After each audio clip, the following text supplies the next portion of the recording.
So come on then, just how big a blow is the result for Pochettino and PSG? Well, I guess it is, Hayley, of course. You know, it's the trophy they covet, where they've tried for so many years now, they've spent so much money to try and win that Champions League. And I think Pochettino was brought in, new players were brought in last summer, and quite rightly, the expectation levels were when you bring Sergio Ramos and Lionel Messi and Donnarumma, one of the best goalkeepers in the world, Ashraf Hakimi. So money was well spent. Wijnaldum was brought in as well. So, you know, it's an interesting one to look at because they're top of the league. They're going to win League One.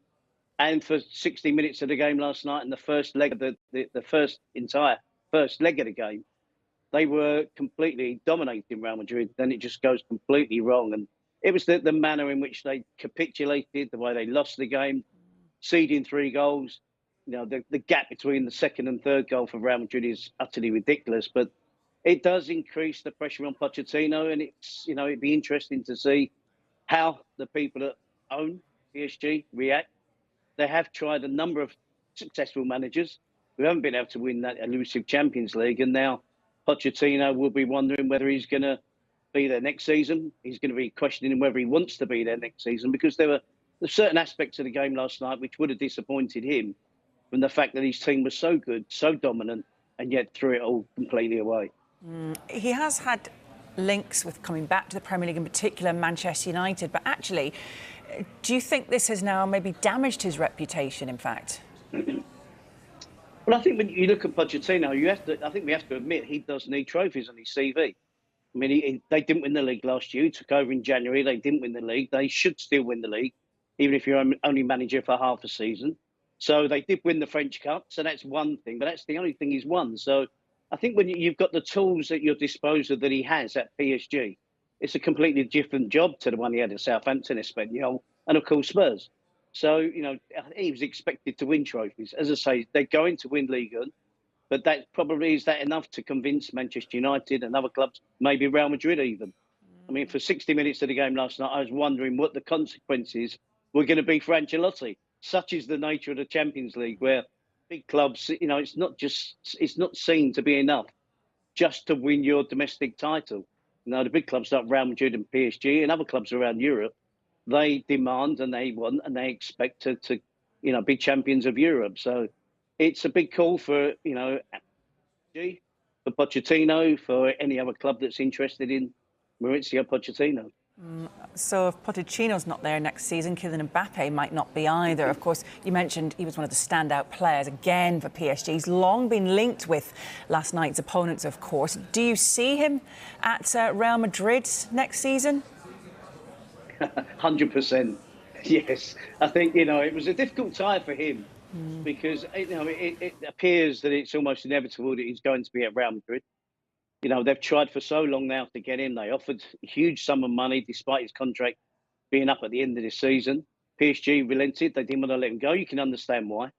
But I think that the two ties, I mean, they didn't need convincing Real Madrid, but I think his performances over the 2 legs certainly confirms. You know, maybe if PSG had won, if PSG had gone on and won the Champions League this season, that might have had an impact on his decision going forward.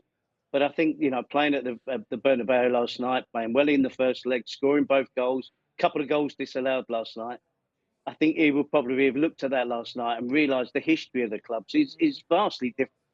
I mean, Real Madrid's history goes back a lot longer in terms of success, European Cups, Champions Leagues, you know, one of the biggest clubs historically in football. And to play in that stadium on a regular basis, I would be utterly amazed if he's not wearing the all-white of Real Madrid next season. Yeah, the competition's most successful side, of course, as you mentioned there. And they've got Karim Benzema. I mean, he took all the headlines, of course, after that incredible hat-trick. Do you think he gets the credit he deserves? Is he up there with the best players in the world? I think he does now, but it's belated. He's been at Real Madrid 13 seasons. Last night, his goals, 3 goals, took him past Di Stefano, which tells you about one of the all-time legends of Real Madrid. There have been difficult periods in his career. I remember a couple of seasons back-to-back. He got 11 goals one season, 5 the next, and his place was under pressure. But they showed patience with him. They loyalty to him almost as well. He's loved by the fans. He's loved by all the coaches that have managed him at Real Madrid. He's loved by Florentino Perez as well. But in the last 2 or 3 seasons, he's really stepped up. At the age of 34, he's flourished after the departure of Cristiano Ronaldo. That's clear to see. But I think what we've seen from Benzema in recent seasons is leadership abilities, which I didn't know he possessed, I have to be honest.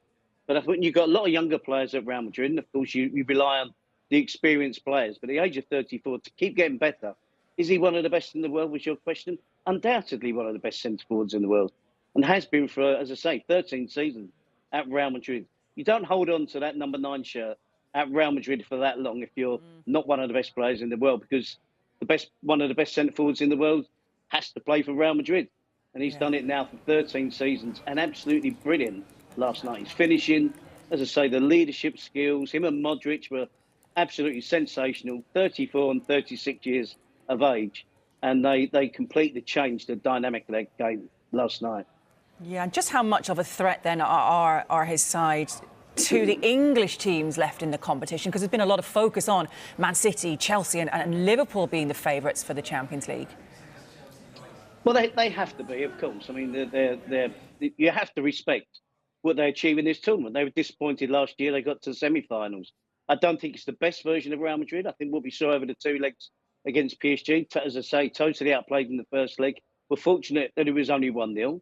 And they were fortunate to only be 1-0 down last night. But when you have that spirit and that history behind you, and you're Real Madrid and you're wearing that white shirt, when you come to European Cups and Champions Leagues, the whole club takes on a different dynamic.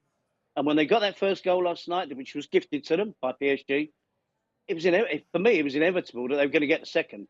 I didn't expect the third to come 10.5 seconds after the second goal. But that momentum, that spirit, they're in a great position in La Liga. I would hope going to win the Champions League, that Ancelotti does rotate a little bit more in domestic football, because last season they suffered with burnout.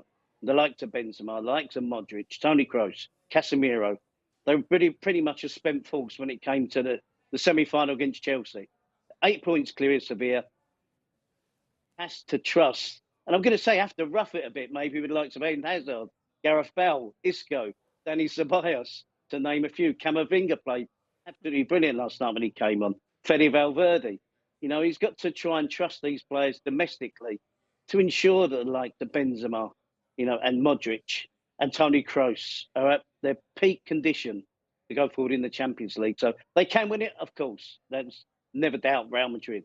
So if that needed any proof, just look at the circumstances of last night's game.